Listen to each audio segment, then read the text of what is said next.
Fíjense, en esta historia, Jesús siente compasión por la gente ante necesidades puntuales que ellos tenían, y eso es lo que siempre en Jesús fue así.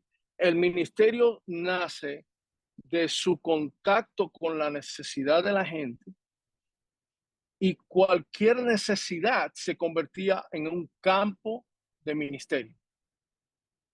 O sea, Jesús nunca estaba ahí pensando, ven acá, esto que voy a hacer ahora es espiritual, esto es social, esto es físico.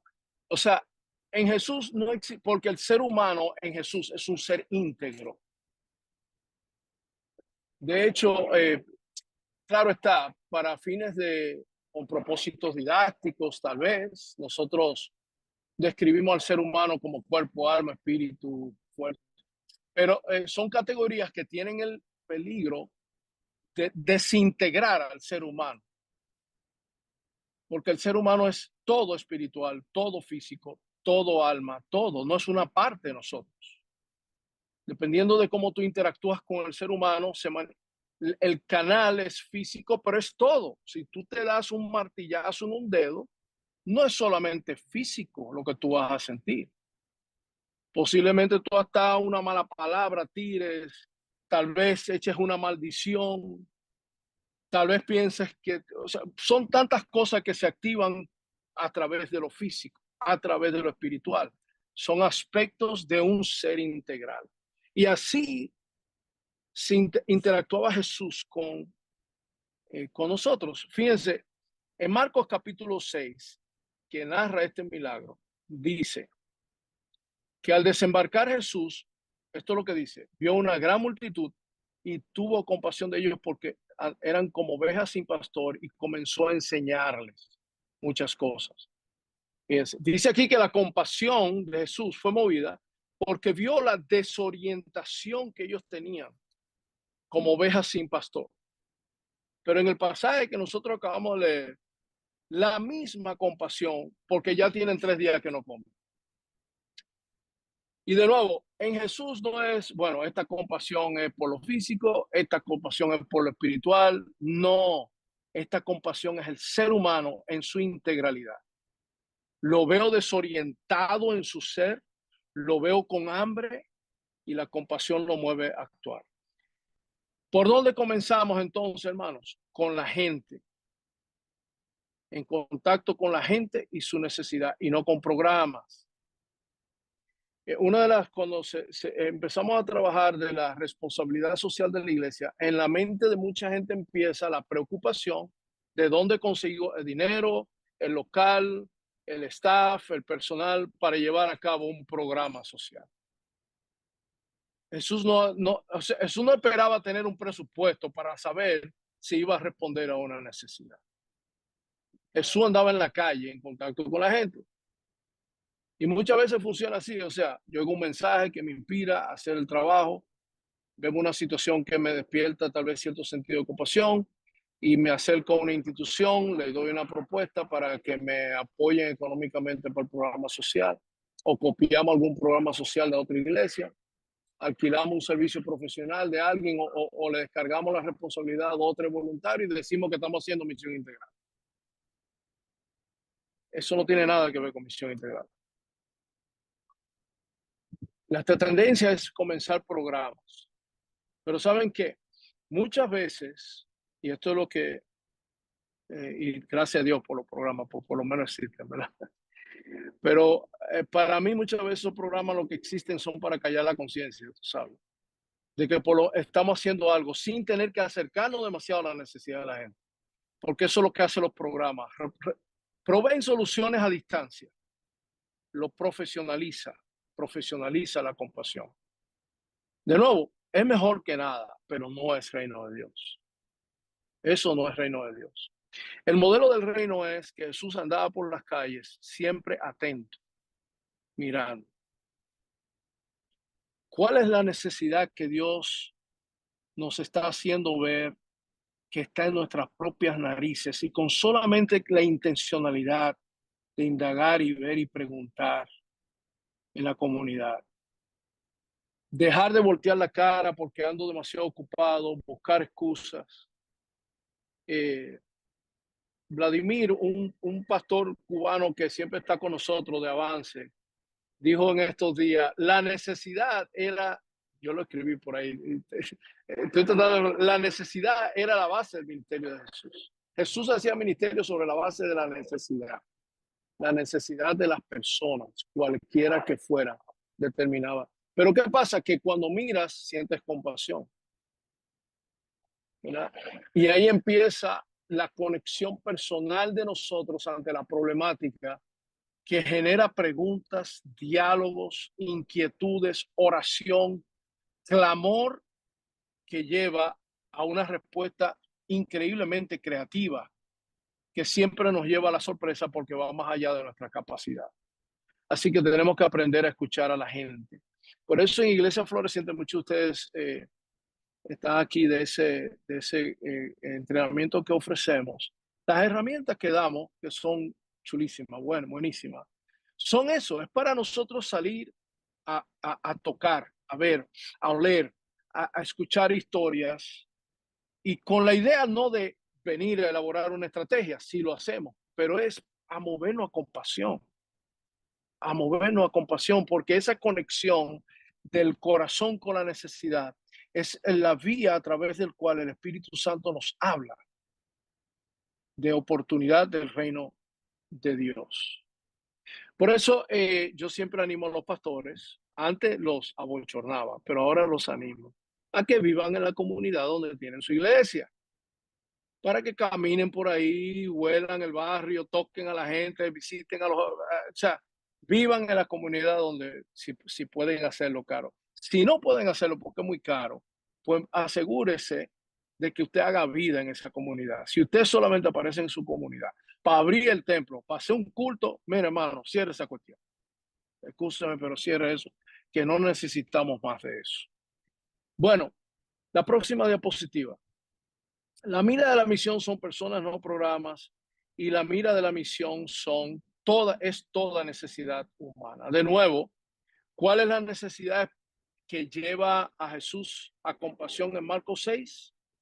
En la otra incidente donde él multiplicó panes y peces, pues la necesidad de la palabra de Dios.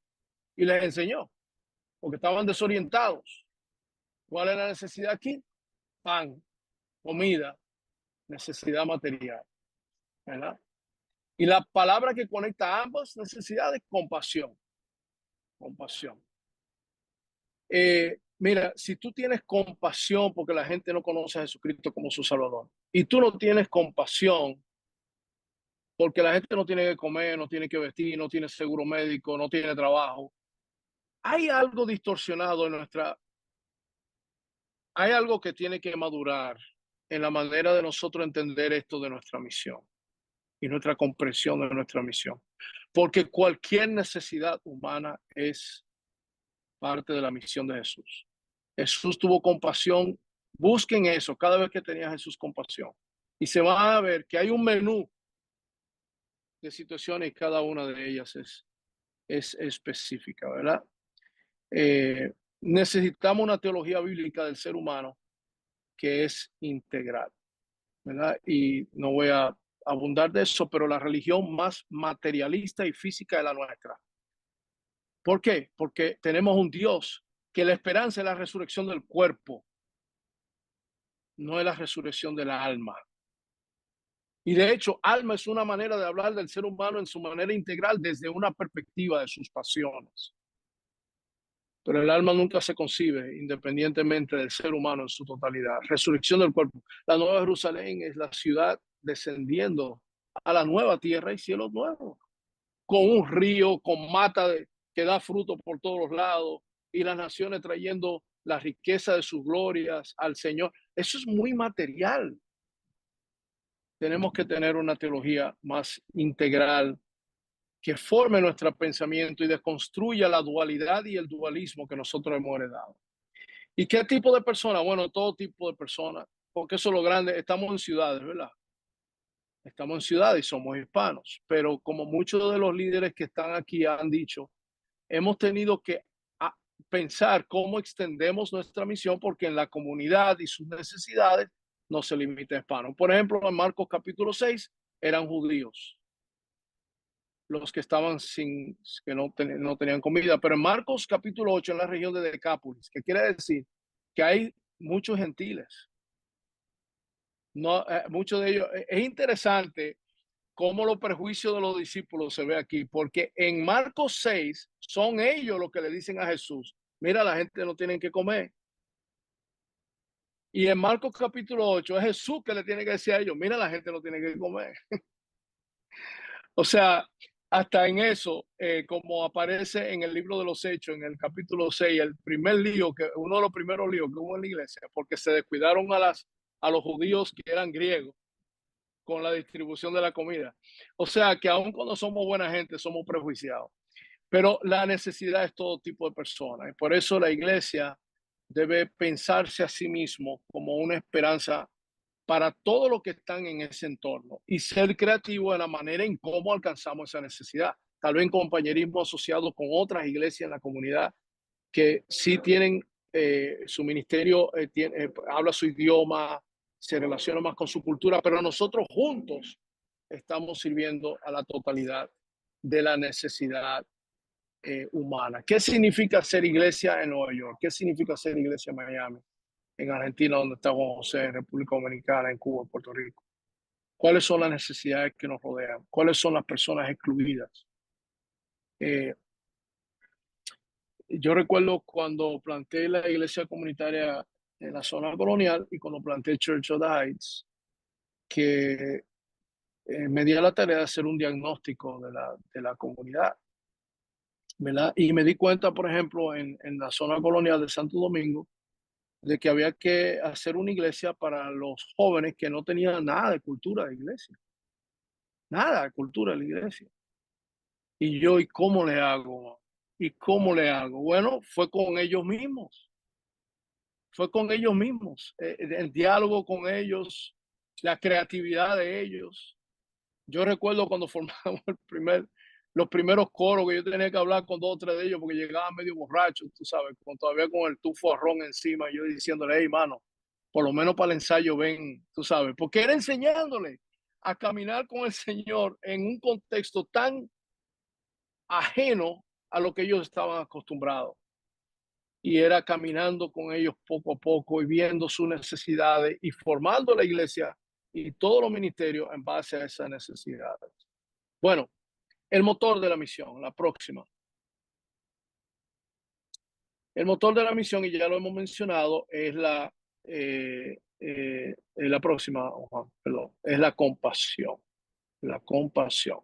Interesante esta palabra, porque habla la compasión, habla de las entrañas, es un mover de las entrañas, ¿verdad? Si tú tienes un niño, un bebé, has tenido un bebé o un niño chiquito y se te cae por la escalera, tú sabes lo que significa la compasión, porque lo que te duele no es el corazón aquí, lo que te duele es la boca del estómago, ¿verdad? Y eso de ahí es que viene la palabra compasión, es un remover interno que te conecta con una situación de dolor y tú la haces tuya. Cuando te detienes lo suficiente para escuchar la historia, para ver a la persona, tú la haces tuya. Mira, en la zona colonial hay una calle muy famosa que se llama la calle El Conde, que fue donde se desarrolló toda la independencia de la República Dominicana, una calle comercial. Y hay un inválido, un discapacitado que se sienta hasta el día de hoy todavía frente a un negocio que vende artículos deportivos, Molino Dominicano se llama. Y yo pasaba y saludaba a Andrés, le daba un plato de comida, pasaba. Un día decidí sentarme, tomé un cartón y me senté y pasé la mañana entera hablando con Andrés. Oigan, cómo ese tipo, o sea, ese tipo me voló la cabeza. El sueño, conocía a la gente de la comunidad, las historias de la comunidad, su sueño para él mismo. Cuando yo le dije que tú necesitas, me enseñó una foto de una motora de 4 ruedas y cómo se puede adaptar para personas discapacitadas, para él trasladarse y no tener que depender de un amigo de él que lo llevaba y lo traía. O sea, yo nunca hubiera imaginado que esa era su necesidad. ¿Y qué hizo eso? Pues claro, me movió a compasión. y comencé a buscar quién puede donarnos un four-wheeler para un discapacitado. ¿Quién se iba a imaginar que esa era la necesidad? Pero cuando nos sentamos a escuchar las historias, nos movemos a compasión y la compasión nos mueve a la acción. ¿Cuál es el problema? Nuestra naturaleza humana, señores. Porque fíjense, ¿cuál era la solución de los discípulos? ¿Cuál era la solución de los discípulos? Dos. Los discípulos solamente concebían de dos soluciones. En Marcos 6, digo, aquí en esta historia fue despídelos, despídelos. Perdón, en Marcos 6 fue despídelos. En Marcos 8 es, no tenemos suficiente dinero, se requiere el salario de un año entero. O sea, la compasión llega hasta un punto, ¿verdad? En Marcos 6, bueno, ya le dimos la palabra. Cuando Jesús le trae la necesidad a ellos, ya le dimos la palabra, despídelos.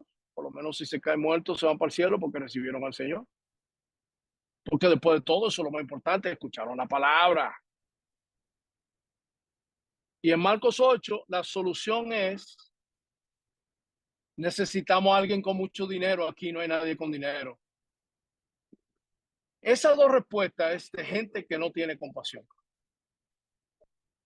La respuesta número uno de que, bueno, lo más importante es la necesidad espiritual, despídelos. Y la respuesta número dos, de que esto se solucione, para solucionarlo necesitamos gente que tenga muchos recursos, si no, no podemos hacer nada. Son dos soluciones que cuando yo lo escucho, yo digo, el hermana o el hermano no ha durado lo suficiente con la gente, escuchándola y conviviendo con ellos, que se dé el lujo de dar esas dos soluciones. Esas fueron las dos soluciones que le dieron los discípulos. Y esas son las soluciones de lo que yo llamo pseudo compasión. Nosotros queremos atender a la necesidad de la gente a distancia. Eh, Hay un plantador que conozco que viene para la ciudad de Miami y tiene una pasión por dar a conocer a Cristo en la ciudad de Miami. Y cuando nos sentamos, yo le digo ciertos sectores donde hay necesidad en Miami. Y me dice, bueno, sí, yo siento el llamado a Miami, pero prefiero este otro sector muy acomodado, por cierto, ¿verdad? Y desde ahí nosotros podemos ayudar a la gente. Eso, bueno, gloria a Dios, mejor que plante una iglesia que no plante ninguna, pero nos encanta la respuesta de distancia, porque no tiene que, no me complica la vida. Fíjate que lo que pasa, la compasión complica la vida, la cercanía complica la vida, y por eso preferimos esas soluciones a distancia.